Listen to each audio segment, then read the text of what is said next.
Hey everybody, Tony Gaffney here, checking in from Nahariya, Israel. I just wanted to say that I hope everybody is doing okay and staying safe and healthy during this rough time. We will get through this. Do you feel as though everything, professionally speaking, has worked out for the best with the international career instead of the NBA, and why?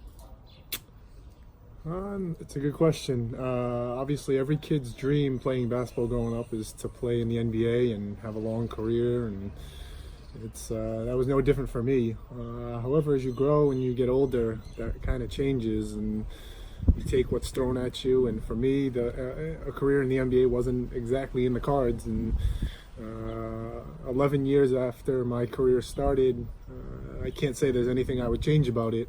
I've had the luxury of traveling and exploring and working in countries that felt like they were light years away as a child.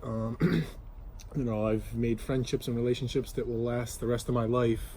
Doing so, I've got to experience things that kids can only dream of. So again, I believe everything happens for a reason, and I'm extremely blessed to have played a game for a living for this long. Do you have a favorite country that you've played in? Yeah, I mean, obviously, like I said, I've been fortunate enough to have played in some amazing countries, Germany, Spain, Italy, Japan. I've been all over the world, but having a son that was born in Jerusalem and having a baby girl that's about to be born here in Nahariya, there's no place more special to my family than Israel. The way the country has embraced us and kind of taken us in as their own, it's been extremely special for us. It's a place that will always hold dear to our hearts, and this is all aside from the basketball aspect, which has been amazing as well. I've had 3.5, 4 years of great experiences here playing. The fans have been nothing short of loyal and have always had my back. And Was there a point where you realized an international career was more suitable than the uncertainty of an NBA career? It's another good question. It's the same difficulties that there are in an NBA career and making it in the NBA. It's just as difficult to establish a good reputation in Europe. Over here, Americans are considered foreigners. So you see foreigners come and go in other countries constantly. So to have been able to establish a reputation that has kept me playing for 11 years and still going. Early on in my career, I had realized that. You see often a lot of guys, spend 3, 4, 5 years in the G League, and financially that takes a hit because you can only play the game for so long.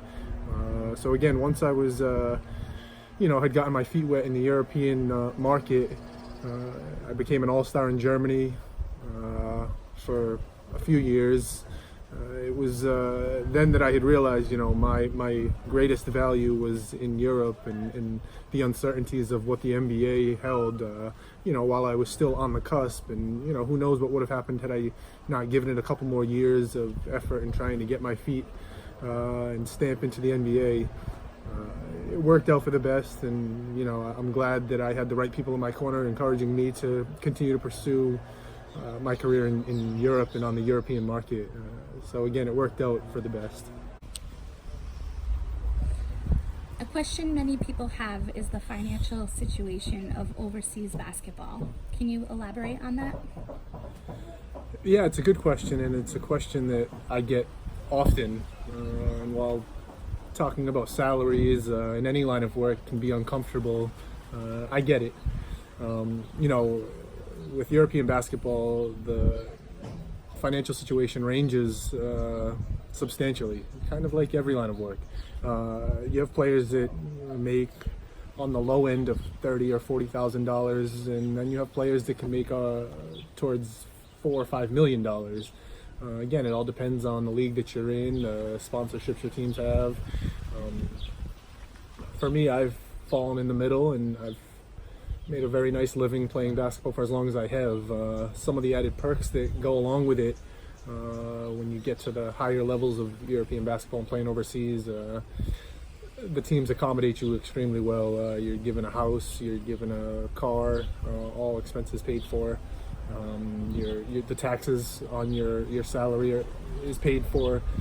So what you sign for is what you get after taxes, and there's a lot of different little added bonuses that go along with it. So again, you can make a very lucrative career playing, and I've been extremely fortunate to be paid well for 11 years, and it's just it's a good question.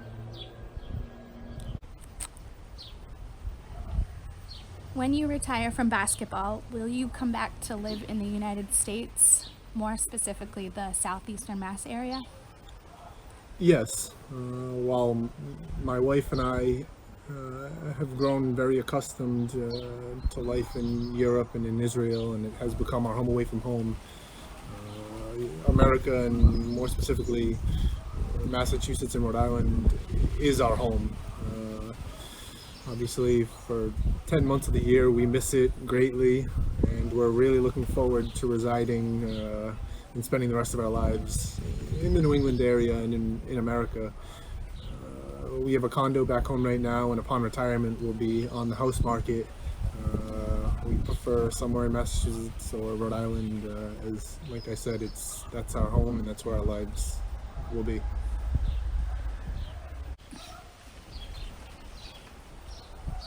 What restaurants back home do you miss the most?